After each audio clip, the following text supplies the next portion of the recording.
Saudara-saudaraku, suatu ketika seorang sahabat Abu Sa'id Al-Khudri pernah mengunjungi Rasulullah SAW di saat beliau sedang sakit.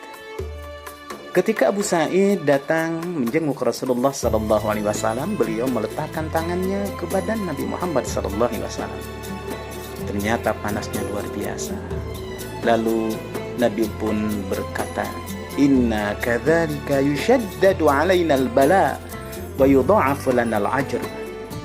Wahai Abu Sa'id Al-Khudri, sesungguhnya kami para nabi diberi ujian yang sangat berat, sehingga pahala kami dilipat gandakan.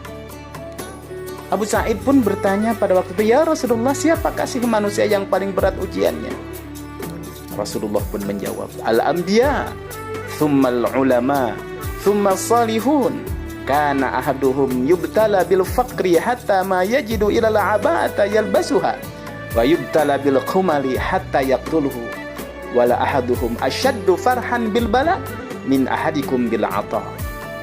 Rasul berkata, "Wahai Abu Sa'id, yang paling berat mendapatkan ujian dari Allah Subhanahu wa taala adalah pertama para nabi, kemudian para ulama, kemudian orang-orang saleh. Bahkan sungguh di antara mereka ada yang diuji dengan kemiskinan, sehingga harta yang ia miliki hanya tinggal baju yang dia kenakan saja.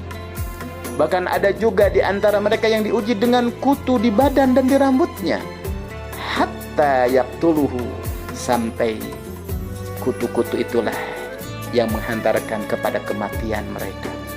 Wala ahaduhum asyaddu farhan bil bala min ahadikum bil 'ata."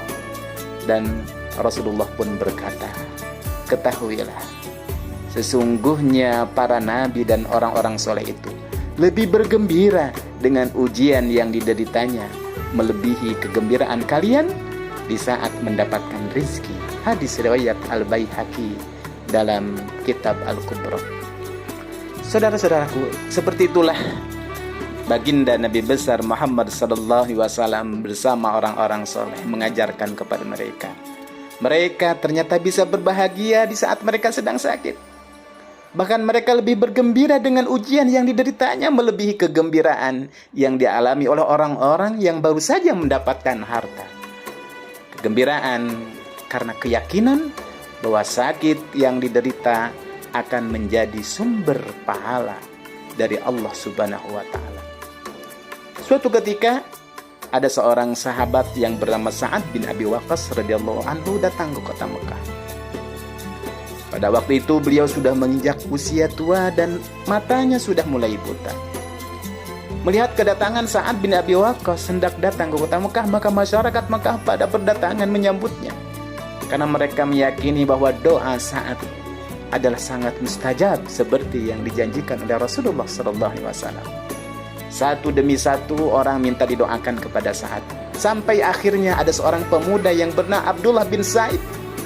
Beliau memperkenalkan diri kepada Sa'ad bin Abi Waqqas. Setelah berkenalan, maka Abdullah pun bertanya keheranan, "Wahai paman, Anda mendoakan banyak orang dan itu mustajab. Tapi mengapa Anda tidak berdoa meminta kebaikan untuk diri Anda sendiri? Bukankah Anda sudah mulai tidak bisa melihat, wahai paman? Sehingga Allah akan mengembalikan penglihatan engkau, wahai pamanku." Apa yang dikatakan oleh Sa'ad bin Abi Waqqas pada waktu itu? Mendengar ucapan pemuda itu, Sa'ad pun tersenyum. Kemudian dia berkata, "Wahai anakku, menerima takdir dari Allah Subhanahu wa taala untukku itu lebih baik daripada mataku." Saudara-saudaraku yang sedang diuji oleh Allah Subhanahu wa taala dengan penyakit yang sampai sekarang mungkin belum kunjung sembuh, ataupun siapa saja yang sedang diuji oleh Allah Subhanahu wa taala dengan berbagai musibah, insya Allah kita pun bisa melakukannya. Berbahagia ketika mendapatkan musibah, berbahagia ketika sakit. Tinggal saatnya kita mulai berlatih untuk terus sabar dan ridho dengan semua ketetapan Sang Maha Kuasa.